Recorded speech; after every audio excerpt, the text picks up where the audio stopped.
All right, so I mentioned I wanted you guys to figure out what's gonna come next. So you should be thinking the mouth because we're working our way down. So again, I'm gonna take a measurement to figure out where the mouth goes. So I'm always gonna measure from the last thing I just drew. So that would be the bottom of the nose. So the bottom of the nose is the split between the lips here. If I kind of take that, it's pretty close to the same size here. So if we put that split between their lips in the middle of our leftover space, that's a good place to position the mouth.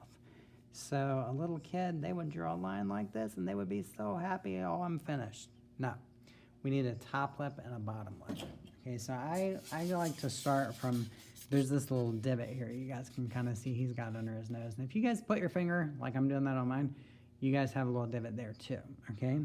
So that goes down and it connects from the septum of the nose to the top lip. So I like to draw the top of that curve to start with to build the person's lip. So then I go down from there. Then I'm gonna go under this line and I'm gonna show the contour of the bottom lip, okay? So now our person has an actual mouth. The next feature we would wanna do is our ears. So we've gotta figure out where do we put the ears. Well, if you take your finger and you put it at the corner of your eye and you attempt to draw a line that goes from the corner of this eye around the back of your head to this one, you're gonna find that you're gonna run into an obstacle along the way. That would be the top of the ear. So if you line the top of the ears up with the corner of the eyes, that seems more accurate. And then if you put your finger under your nose like a mustache, try to do the same thing, go all the way around the back of your head, you're gonna run into your earlobe. So that is a good place to stop and start our ears.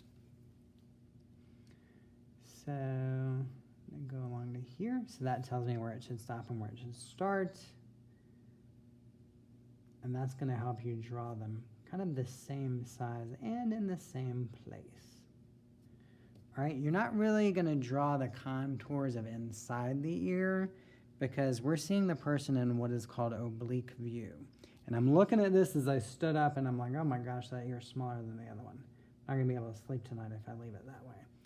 So I'm gonna have to fix that. So you're drawing your ears, hopefully the same size. If you do like I did, go back and fix them.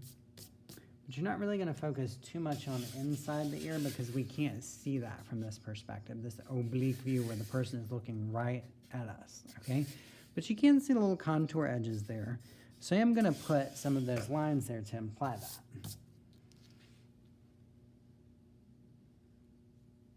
At this point, anything else you do would be a personal choice, okay? So you're thinking about like, are they wearing glasses? Are they wearing earrings? Do they have hair? So with the hair, you're not gonna sit there and draw every little piece of hair with your pencil. You're gonna think about, like if you use yourself as a model, you can run your hands through your hair and check. Do you feel some lines sort of going in certain directions? So kind of feel where those lines are going, and you would draw some of those lines. Somebody might feel that they feel something happening over here. They might feel some lines going in this direction, and then feel this. And then you're gonna feel probably that there's contours leaving the actual dimensions of the head. So I'm sort of building this person's hair on there, but I'm not drawing every strand of hair on their head. I don't have time for that. And I'm not gonna color it in. Even if I'm drawing a person with dark hair, I'm not gonna color it in. I'm just gonna draw those contour edges that imply the direction of their hair. All right, so you guys are adding features to yours. Your person is in this oblique view, so they should be looking at you. What we'll do later is we'll look at drawing some portraits where the person is turned to the side and maybe even looking up. So what would happen if we start changing things like that? If a person turns their head, all of a sudden these features, if they're looking to the side, the middle of their head shape goes off to the side this way. So how will we change the features for that?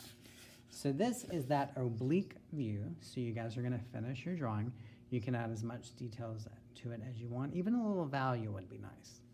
All right, guys, good luck.